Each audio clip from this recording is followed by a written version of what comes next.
Everybody, Hello, and happy lunchtime. happy lunchtime. Lunchtime with the Dakes. That's right. Yay! Yay. It's Wednesday. Yeah, it is. Woo woo! It's getting there. That's right. Well, happy Wednesday, and thanks for joining us at lunchtime. Let me tag everybody real quick.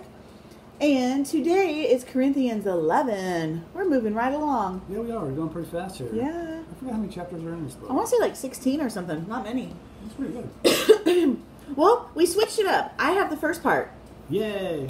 So this first part, Paul is talking about the Corinthian people's customs, and he's talking about like their head coverings and exposing the proper order of things. You know, like women report to men, you know, men report to Jesus, Jesus reports to God.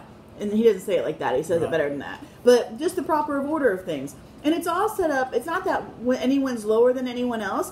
It's just the proper order of how the responsibility falls, basically. Yeah. And where that headship comes in and leadership comes from.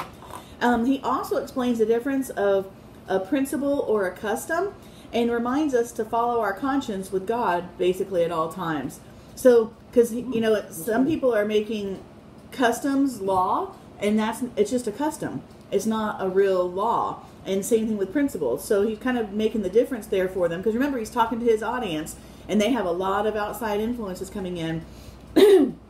Even saying that, you know, like if man wears a head covering, it's bad or this and that. So he's kind of putting it in perspective that some of that's not law, it's just custom. Mm-hmm. So he's putting that into perspective. That's good. And basically reminding us also to follow our conscience with God, because if someone else does something different than us, not to judge them. Because just because, like you were talking about, I think it was yesterday or the day before, but if something causes you to sin, like eating at someone's house who does do idolatry, if they just say, hey, let's eat, and they eat with you, and they invite you to eat, that's great. But if they say, hey, we're going to have this meat that was sacrificed to Bathsheba, then you can't eat that. But if they don't mention all that, you don't have to judge them, because it's their conscience and your conscience. So what's right for one person may not be right for you. So true. I thought he was just putting that in perspective. So it's just kind of cool. That's really handy. Yeah. Hi, Mom. Thanks for joining us. Good morning. All right. Well, you have the second half. I'll do the best I can with this. The second half has to do with it's called the abuse of the Lord's Supper, or communion, or Eucharist, or however you want to say it. But one of the problems here was that there's divisions among the people. We already started off with this book with divisions anyway. But with that being said, normally when they had a get-together, even on a Sunday or whatever, they would have a feast first. They would eat together. People would bring food.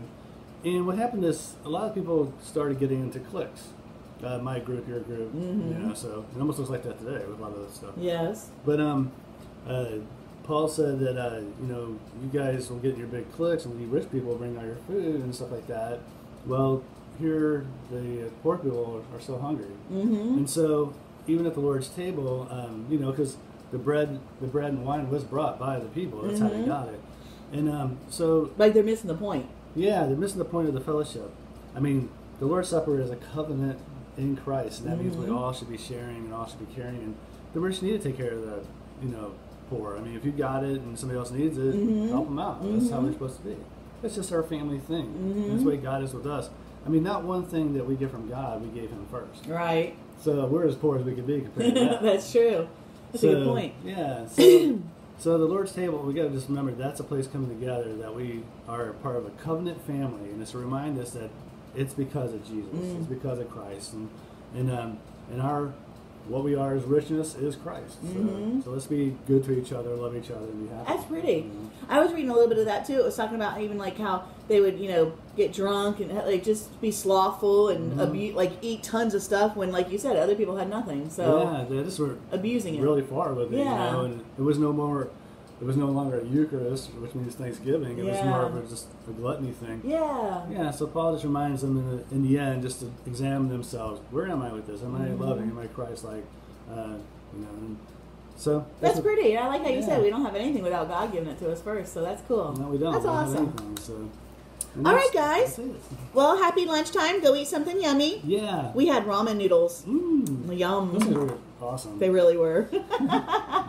All right, guys. Well, we love you, and we'll talk to you tomorrow. You sure will. Bye. Bye.